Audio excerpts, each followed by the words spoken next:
got 2 minutes? Hello and welcome to the Better You in 2 podcast. I'm your host, Isaac Frimpong, and I'm an artist that loves to read books. I have a YouTube channel where I do 2-minute animated book summaries, hence the name Better You in 2. This podcast will be used to talk and review books in just a little more detail. In this episode, we'll be reviewing the book, The Secret to Success by Eric Thomas. Okay, so as we're reviewing the book, The Secret to Success by Eric Thomas, if I were to define this book, it would have to be that the book is centered around a rags to riches type of story. You get to read how Eric Thomas ends up being homeless because he had a heated contention with his parents, and then the book moves through his journey of him reaching the very top. It definitely wasn't a quick and easy route, but nevertheless, you get to see his progression in a gradual fashion in terms of him being able to move forward in life and be successful. So to begin, we know that Eric Thomas now is a well-renowned international speaker. So reading his story gave me a deeper appreciation for his experience in becoming successful. So when someone like Eric Thomas has something to say regarding success, I think it's a very wise thing to listen. Sometimes we can be guilty of looking at someone successful, people who are celebrated in the world today, and just think, man, they must have had it easy. But this was definitely not the case in Eric Thomas. I like the structure of this book. It gives a principle in each chapter, and the principle is also based on his own personal experience. Alright, so the purpose of this podcast is to speak about books in a little more detail, and I'm going to pick up 3 of my favourite lessons that I took from this book. The first one I'm going to look at is a lesson of potential versus kinetic energy. Eric Thomas did mention that he didn't pay much attention in school, but there was a science class that he could never forget that spoke about this subject. An example of this is an elastic band.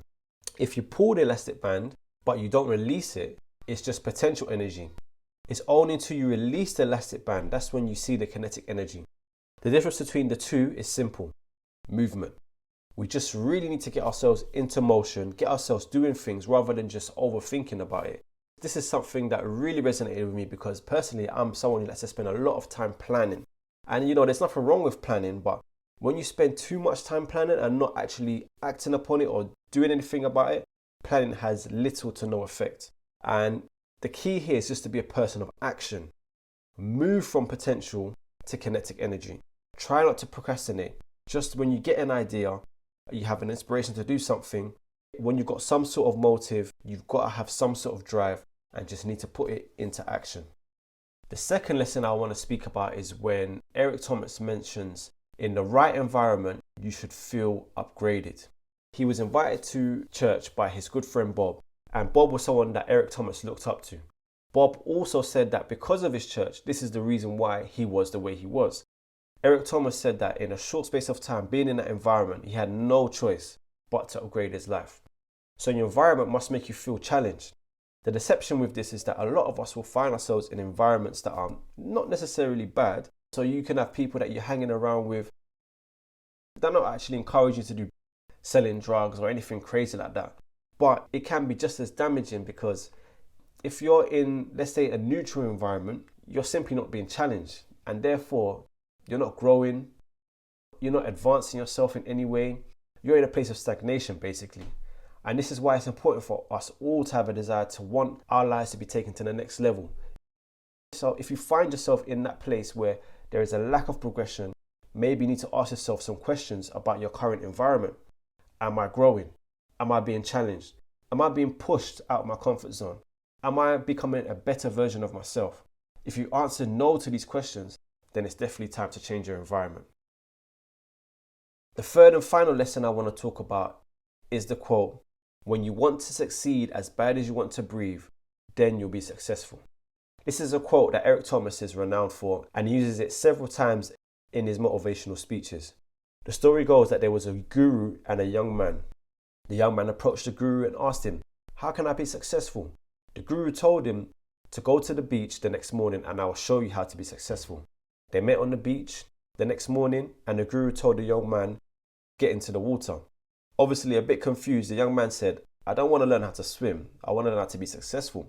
The guru told him, "Look, if you want to be successful, you need to get into the water." So the young man went into the water. Initially he went in waist deep. The guru told him, "Get in deeper." As he gets deeper into the water, The guru put his head under the water. Now this young man, you can imagine, was kicking, screaming, scratching, trying to get his head above the water. The guru kept his head under the water just long enough before he passed out. Then he let his head out of the water and told him, when you want to succeed as bad as you want to breathe, then you'll be successful. For me, this was very motivating and inspiring to read, simply because you can put yourself in the shoes of that young man.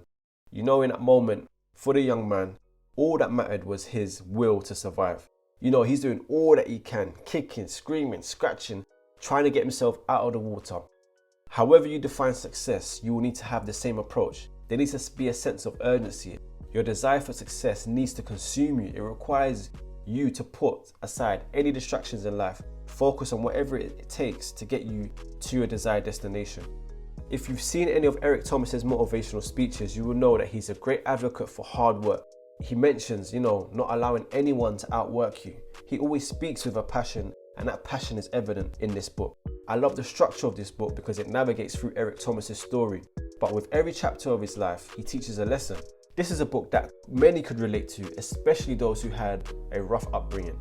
I highly recommend this book for anyone who falls into that category and are struggling for some motivation or looking for a way to become a better version of themselves.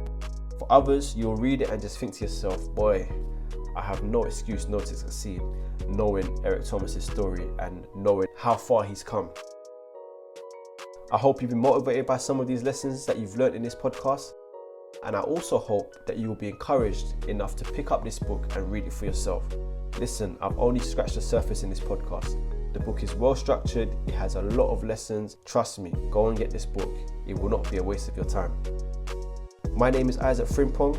Really appreciate you listening to the Better You in 2 podcast. Be sure to leave some positive feedback and also share this podcast with someone who will benefit from it. Thanks and God bless.